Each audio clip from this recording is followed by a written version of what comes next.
Take to fin पे आप सभी को बहुत बहुत स्वागत है और इन वीडियो के साथ मैं विनय विश्वास फिर से हाजिर हूँ। आशा करता हूँ आप सभी बहुत अच्छे हैं और अपने बिजनेस को आगे लेके जाने के लिए प्रयास तो कर ही रहे हैं।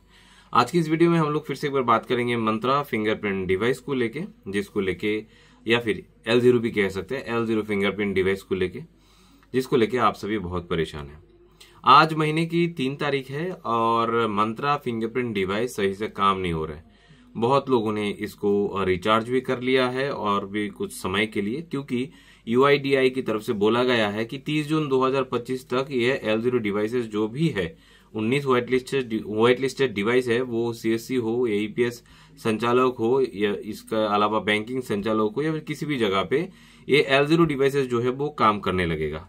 पर इसमें सबसे ज्यादा बिकने वाले डिवाइस मंत्रा MFS 100 अभी पिछले 3-4 दिन से सही से वर्क नहीं कर रहे हैं।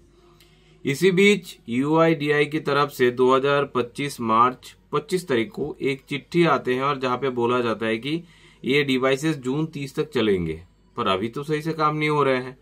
और इसमें और एक चीज यहाँ पे सभी के लिए बोला गया है, वो है कि आप 30 जून 2025 के बाद अगर आप L0 डिवाइसेस पे काम करते हैं, भाई ये किस तरह की बात है? जब UIDAI खुद ही बोल रहे हैं कि 30 जून के बाद ये सारे डिवाइसेस इनएक्टिव हो जाएंगे, तो ये वाला सवाल आता कहाँ से? तो इन सारे बातों से मतलब शंका जो है वो पैदा होते हैं कि सरकार का मंशा क्या है, NPCI का मंशा क्या है या फिर UIDAI का मंशा क्या है। चिट्ठी में क्लियरली UIDAI कहते हैं कि अगर 30 जून 2025 के बाद 1 जुलाई 2025 में कोई कोई अगर L0 डिवाइस इस्तेमाल करते हैं तो हर एक ट्रांजैक्शन के लिए उनको पैसा जो है वो देना पड़ेगा। तो ये एक बहुत बड़ी बात है। यहाँ इस बात से समझ में नहीं आ रहा है कि सच में L0 डिवाइसेस बंद होगा या नहीं होगा। तो ये चिट्ठी पढ़ने की बाद ठीक क्लियरली पिक्चर जो है वो क्लियर नहीं हो पा रहे हैं कि मंत्रा या फिर मोर्फो या फिर अन्य किसी L0 डिवाइसेस जो है वो उसका स्थिति क्या होने लगेगा। तो सभी के पास मेरा यही निवेदन है कि अगर आपका बिजनेस बहुत अच्छा है, एक हैंडसम अर्निंग आप AEPS से करते हैं, तो आपको एक L0 के साथ साथ एक L1 डिवाइस भी अपने पास रखना है। अगर आपको लगता है कि नहीं ये उतना भी ज्यादा बिजनेस हम नहीं करते हैं, अगर बंद हो जाता है 1 हफ्ता या फिर 10-15 दिन हम रुक भी जाएंगे नया डिवाइस खरीदने के लिए, तो कोई इश्यू नहीं होगा, तो फिलहाल डिवाइस ना खरीदे। और जो मैं कह रहा था कि अगर आपका बिजनेस एक हैंडसम अर्निंग देता है AEPS का बिजनेस, तो फिर आप एक L1 का डिवाइस पहले से खरीद के रखिए बिना हर एक ट्रांजैक्शन में पैसा देने से बचने के लिए, क्योंकि UIDAI क्लियरली मेंशन कर दिया है चिट्ठी में 25 मार्च 2025 की कि भाई अगर 1 जुलाई 2025 के बाद भी 30 जून 2025 के बाद 1 जुलाई 2025 से कोई अगर L0 डिवाइसेस इस्तेमाल करते हैं तो हर एक ट्रांजैक्शन के लिए उनको पैसा देना पड़ेगा। ये बात सही में संदेहशील है, मतलब इसमें संदेह आना बहुत बड़ी बात है, पर इसमें हम कुछ नहीं कर सकते। UIDAI किसी भी डिसीजन किसी को ही बिना पूछे ले सकते, क्योंकि उसके पास उतना पावर है। आप सभी को पता होगा 2017 में UIDAI ने मतलब यूं ही सारे CSC के जितने सारे ऑपरेटर है सबको एक साथ इनएक्टिव कर दिया था।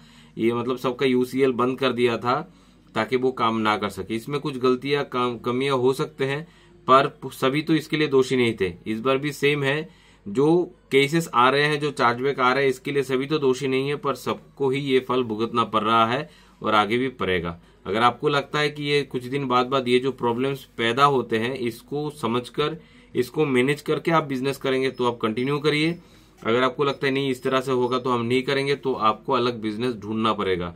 ऐसा नहीं है कि दुनिया में बस एक ही काम बाकी रह गया कि आप फिंगरप्रिंट से लोगों का पैसा विड्रॉ करो, माइक्रोएटीएम से पैसा विड्रॉ करो और DMT का बिजनेस करो। इसके अलावा भी बहुत सारे लोग बहुत सारे काम करके यहाँ पे टिके हुए हैं, पर दुकान में फुटफॉल बढ़ाने के लिए ये एक बेहतर बिजनेस है कि आप लोगों का कैश विड्रॉ करके दो। इसमें प्रॉफिट बहुत ही कम होता है, पर जो फायदे होते हैं वो है कि आपकी दुकान का फुटफॉल बहुत ज्यादा होते हैं, आप कस्टमर को अन्य सर्विसेज भी दे सकते हो।